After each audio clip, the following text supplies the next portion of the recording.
poster, 13 Club, and member of the National Press Club, and Irish American Heritage Foundation. Welcome, Tony. Thank you. The next speaker is urgency now. Ethiopian human rights crisis require international response. Dr. Aklo Darara, founding member of Vice Chair, Global Areas for the Rights of Ethiopians. Dr. Darara, please come.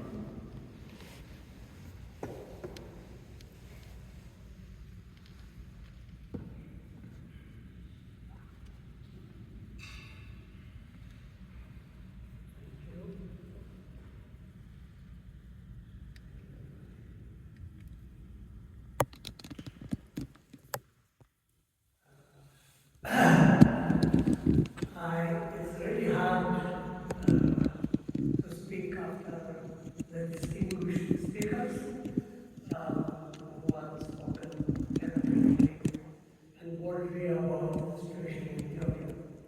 But I want to share with you really the structure and institutional problems that underpin the crisis in Ethiopia.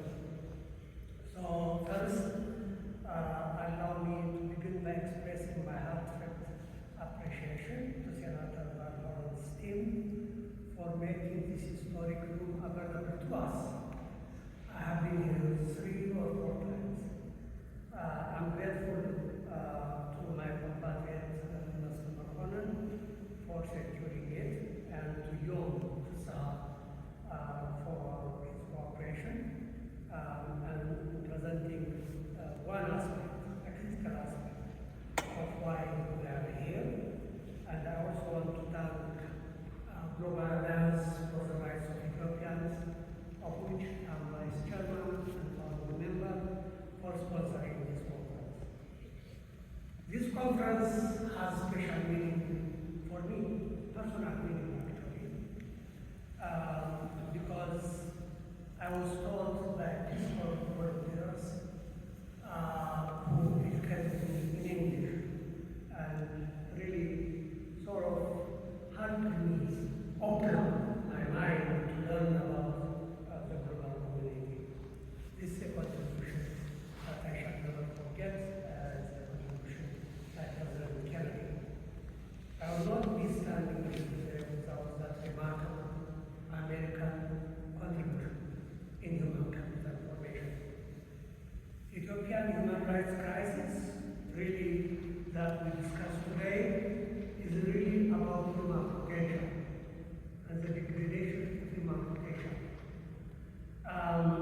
Dr. Stanton, you really, I was just impressed by your graphic presentation of why we need constitutional change in Ethiopia. You honor us by providing insight and thoughtful arguments as to why the Ethiopian constitution was changed. This is remarkable, and I really would like for you to join me in commending him for his presentation.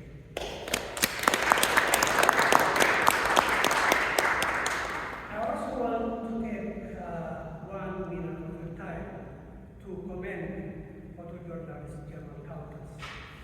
He, among many Westerners, Americans, is bold enough to graphically illustrate why Ethiopia faces danger. There aren't many reporters that I know from the West who have done a remarkable, bold job.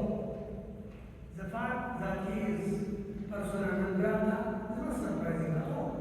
I'm persona non grata too. I'm an Ethiopian. I have written a lot. I continue to write a lot about Ethiopia, but I am persona non grata too.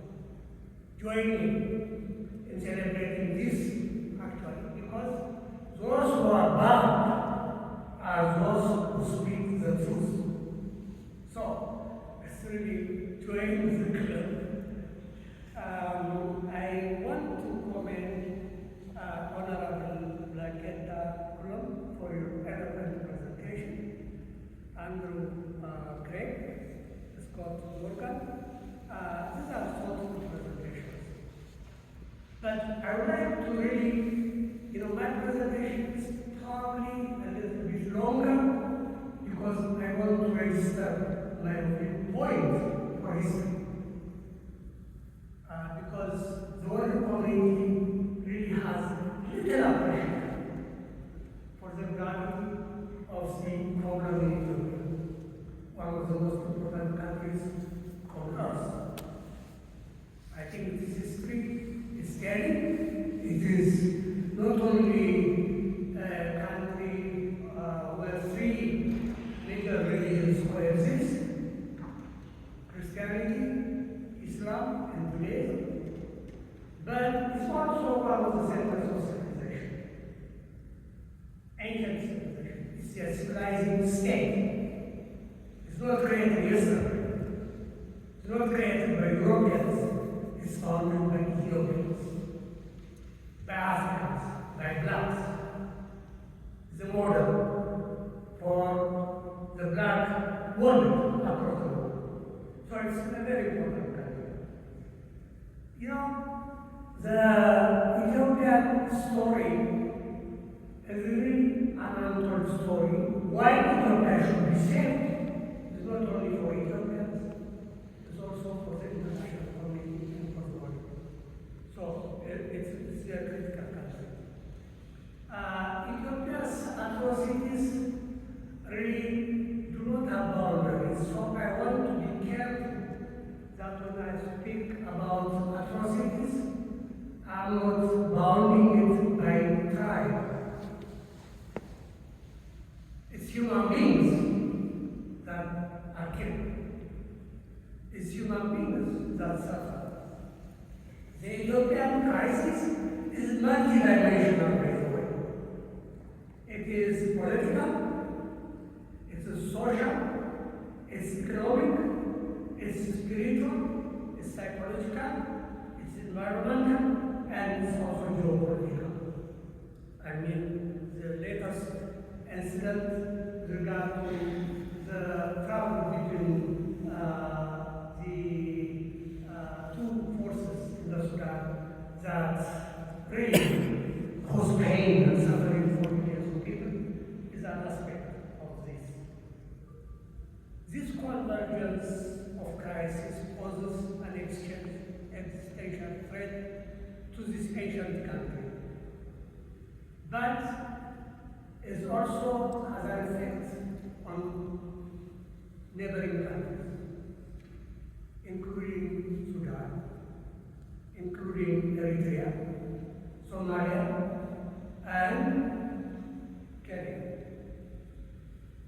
What I would like to ask you really to think, and I would like for the international community to understand, is what is the role of any government anywhere on the planet? What's the role? I'm a student of political economy. I have always believed that the primary role of any government is to defend human and national security and to promote the womanhood. Tragically, in Ethiopia, this is not the case. Unfortunately, this is not the case. Everything in Ethiopia is managed through an ethnic lens.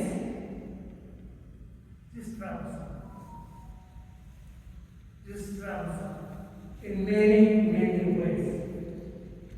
So you would ask, probably, why should the world care? There are so many problems across the globe. Why should the world care? It should care because of the following. Ethiopia's collapse affects not only Ethiopians, a country of 140 million people, one of the largest populations on earth, but it has a potential side effect on its borders. First, the crisis really speaks volumes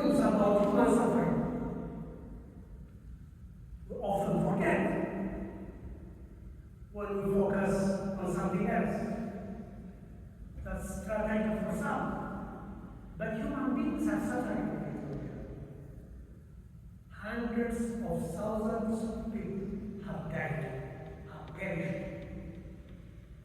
Some estimates put the number at 1,200,000. Others put it less. But just in the last few years alone, after the war in the north, more than 100,000 people have perished. More than 100,000. Following the trend. What does that mean? Behind these numbers are human beings, mothers, children, orphans. Families are torn apart. It pains me. Children are orphaned. It pains me. Communities are erased. It pains me. Entire populations are made hopeless in a country that has enormous population. This is deliberate, by the way. It's not accidental. It's systemic. You ask the question, who leads it? Who leads it? Is it echoing? It's echoing. Maybe move it away. Okay.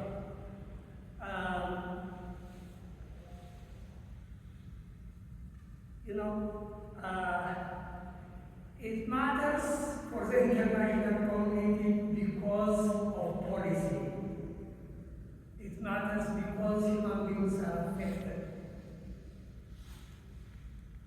It matters because jihadist extremism, Al-Qaeda is mentioned, Al-Shabaab is mentioned. Where there is trouble, extremism mushrooms. Inevitable.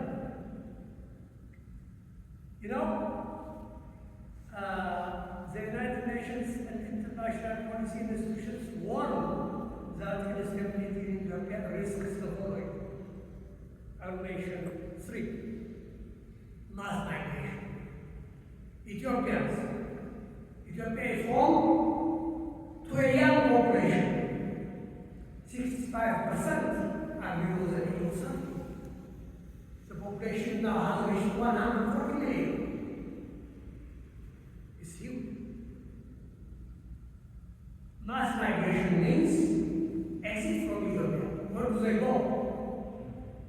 The Middle East is more torn. The war in Iran has implications.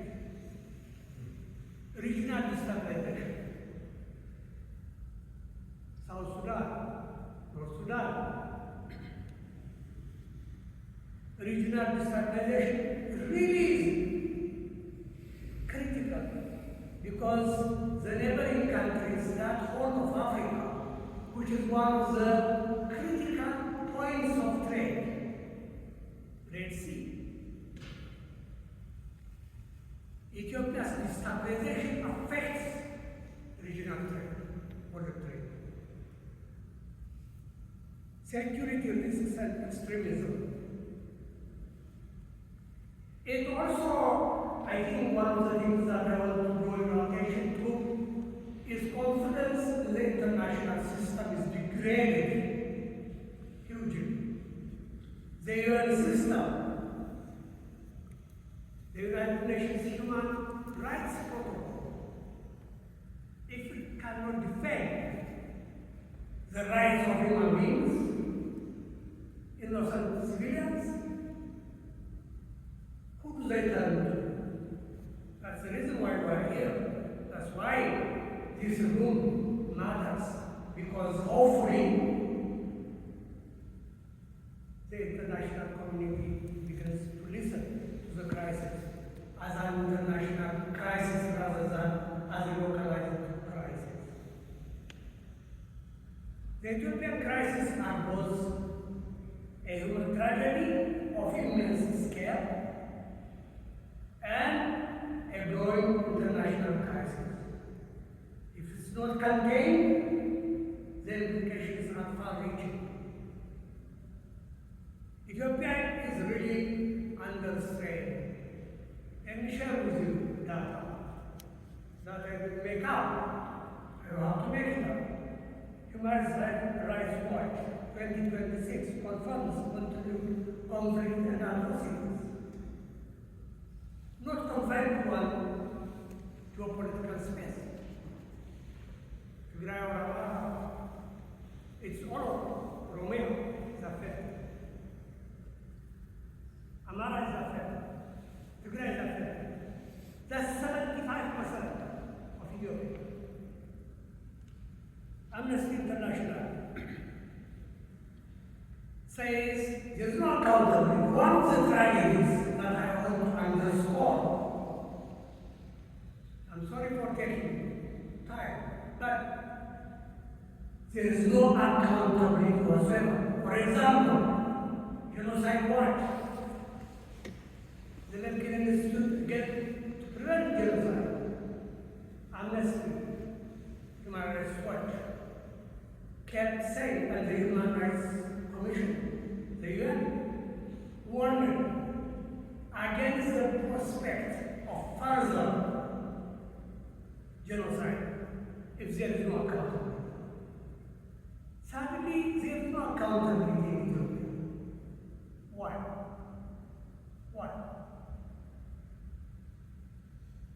The United States Department of State documents unlawful killings and massacres. The Office of the High Commission for Human Rights warns of ongoing genocide, violations of human rights. The Global Center for the Responsibility to Protect strengthens evidence that hundreds of thousands have been killed. And over 4 million people displaced. This is one of the largest displaced populations on the planet today. 4 million. Remember, these are children, orphans, these are mothers, these are fathers, these are children. Their households in dilapidated conditions. One of the tragedies that I observe is what General Countess documented. There is even disparity in the distribution of the little aid that flows to support displaced people on the basis of ethnicity.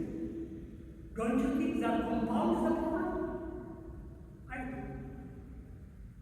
Granted, when it comes to Ethiopia, facts remain elusive because the global media, corporate media, does not cover Ethiopia at all.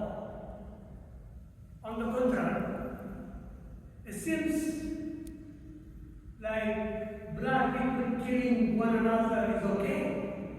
I don't think it's okay. I don't think it's okay. What are the root causes anyway? What do you think the root causes are? Let me just highlight for you, please. 3.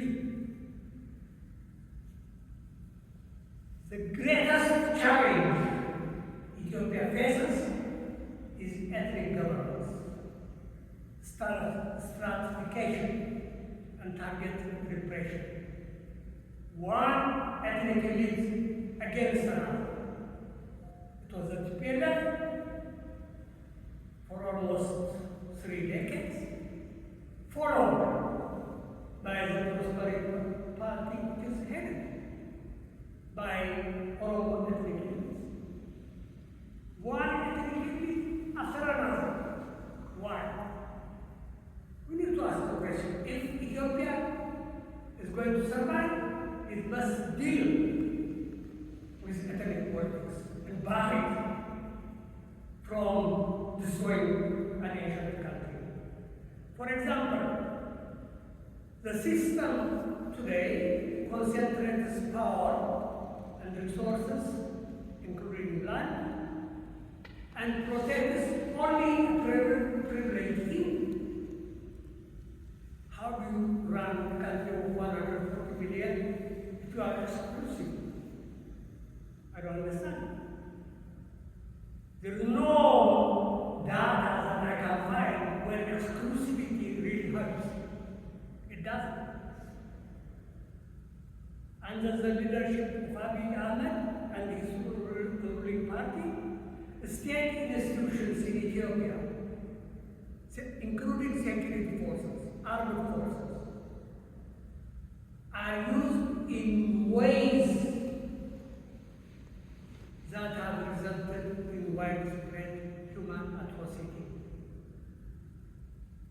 And nobody seems to care. It affects specific communities based on race, on ethnicity. Does it really correspond to a country that has practically survived for thousands of years? Ethiopian history is the same as the history of China, an ancient civilization. Persia, ancient civilization. It's akin to those countries. So why is Ethiopia in distress? You know, I think while currently the state of emergency that Abiy Ahmed declared in August 2023 continues to affect singularly one ethnic group, the Amhara. The effects are widespread. They are bigger, larger. Because you cannot confine killings to an ethnic group. It has ramifications that affects practically everyone. It depletes the economy, it depletes resources.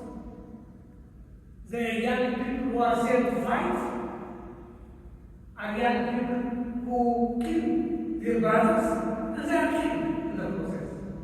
So everybody is paying a price. The problem is inclusive rather than exclusive. Mass arrests, detentions, displacements, extrajudicial killings, hate propaganda. These are systemic. These are systemic. They are not incidental. So what happens is that in the process of this ethnically based atrocity, while you deplete and you destroy our national institutions. One thing, Dr. Stanton, I pause for conversation in this group is, what binds Ethiopians? What are the elements that bind Ethiopians together? As people. My suggestion is that in order for us to live as people, we need to accept us as human beings first. As human beings with the right to exist, to thrive, to live, to enjoy, to move. As human beings. And then the commonality I suggest is that we need to think as Ethiopians rather than as Amhara or Tigray or Oromo or whatever. Because the system of government that was established in 1991, followed by a constitutional arrangement in 1995, is divisive. It's divisive. It's one tribe elite going after another elite. The state of emergency, you know, let me just share with you the tragedy in concrete terms. If you take the state of emergency in 2023, two sectors, education and health, tell you a story that's unreported. But anyway, 76% of more than 30 million people are affected adversely because of health conditions destroyed. 60% of facilities, health facilities, have been destroyed. Services are reduced by 80%. Take education. 4.5 million Amharic children are out of school, although a total of 11 million. 4,600 schools have been destroyed. By whom? I'll come to that. Only 21% of children in the Amhara region can attend school. The Center for International Policy Studies concludes this.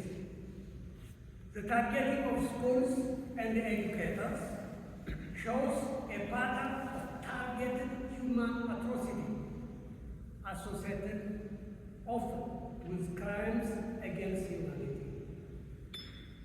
How does the government of Ethiopia do this? Destructions of schools and hospitals and clinics. Let me just highlight for you what happened. From the time the state of emergency was declared up to now, the army has conducted 362 drone strikes. 362 drone strikes. These strikes caused the casualties, 40,000 casualties, including 40,000 killed. These state actions compound killings, disappearances, mass arrests. Also, the other tragedy that I want to draw your attention to is that when you do that, you basically destroy the legitimacy to govern. There's no democratic legitimacy in Ethiopia at all. You cannot hold an election, for example, when millions of people are disenfranchised. How do you conduct an election? A central dimension of Ethiopia's crisis is the erosion of democratic governance in the country. Substantial portions of the population are unable to vote due to harassment, displacement, insecurity. Opposition leaders are in jail or banned. In practice, elections do not reflect the will or the confidence of the population. Political competition is constrained because opposition is non-existent. Governance lacks broad-based consent, a point that Dr. Stanton was making. In my estimation, a government cannot claim democratic legitimacy while large segments of its population are excluded from participation. The result is a system in which grievances in Ethiopia are not conducted through democratic processes. What do I call it? This will tell me my summary. The international community must move beyond statements and talks. It's really time to do that. And I do hope that our conversation today will help at least move the needle a little bit, just a little bit. One, I really believe accountability and justice in Ethiopia are imperative for Ethiopia to survive. Why not establish a UN-mandated independent investigative mechanism with authority to collect evidence, concrete evidence on the ground? Two, why not support an international or hybrid tribunal if domestic accountability and it has failed numerous times. Why not expand the use of the global Magnitsky Sanctions Act, on which I'm sure my brother, Mr. Young will speak. Why not require public reporting on human rights benchmarks tied to international engagements? Why not? What are the immediate things I suggest we do? One, we need to demand an end to airstrikes immediately, because children are dying, mothers are dying, farmers are unable to farm. Goods and services are unable to move from one part of the country. You know, you cannot drive a car from Addis Ababa to the nearest city. You can't. This is Ethiopia. And there are Abiy. So then tell me that he is doing a marvelous job by through corridor development. Corridor development means nothing unless people are able to survive, to live, to eat, to move, to enjoy life, to send their children to school. This is a mockery. Second, the condition, I think one of the problems I see is that Ethiopia's partners, I will not name countries at all, need to condition their assistance, their security assistance, on human rights. If we don't do that, I think the beneficiaries are going to be extremist forces. I can guarantee.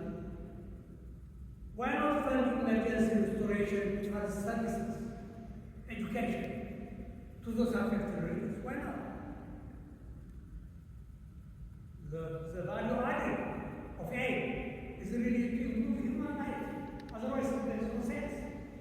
I worked for USAID in Cameroon.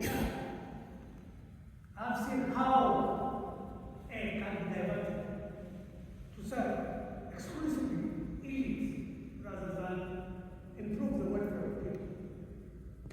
Why not support international NGOs in conflict zones? Finally, let me come and underscore what Dr. Stanton said. Ethiopian society needs to heal. I repeat, Ethiopian society needs to heal. It needs to adapt to a changing world, beyond ethnicity, beyond tribalism, beyond elitism. I urge the international community to do the following, and it can. Press for an inclusive national dialogue on national reconciliation, peace, restorative justice involving all stakeholders. Otherwise,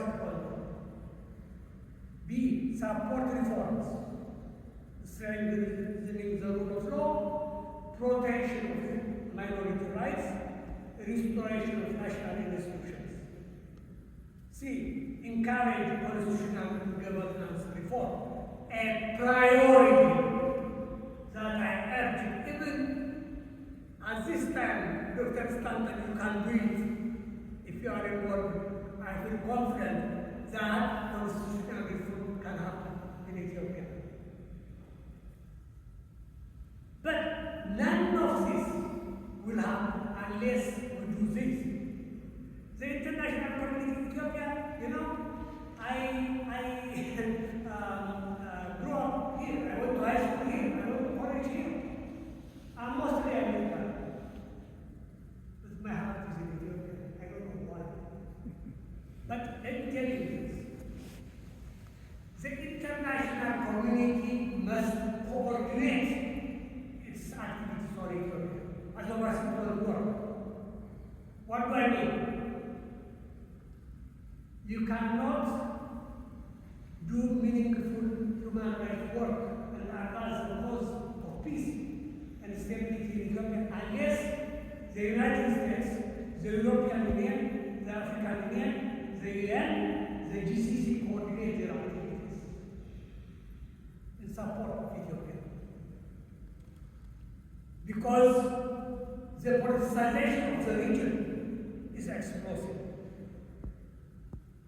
Different actors are interested in their own national interests. But they do ask the question, what happens to affected populations if they don't coordinate? The result is a disaster. So, one aspect of the willingness of the international community is to stop the competition to control the whole of Africa for their own benefit. Finally, I just want to stress this, and I will finish with this. When the state becomes the source of conflict, injustice, lawlessness, graft, bribery, and corruption, the only option Ethiopians have is to rely on two forces. Domestic forces that stand for good, that's primary, and international community that works cooperatively to address the issues. Only two options. My fear is that, if the international community doesn't respond, the internal forces who are competing for justice, for the rule of law, are going to revert to a tradition that's frightening, that's reverting to war, to the gun, rather than to conversation. I hope that won't happen. For that to happen, the international community must respond immediately. Thank you so much. And the next speaker is, I think, going to elaborate more on what can be done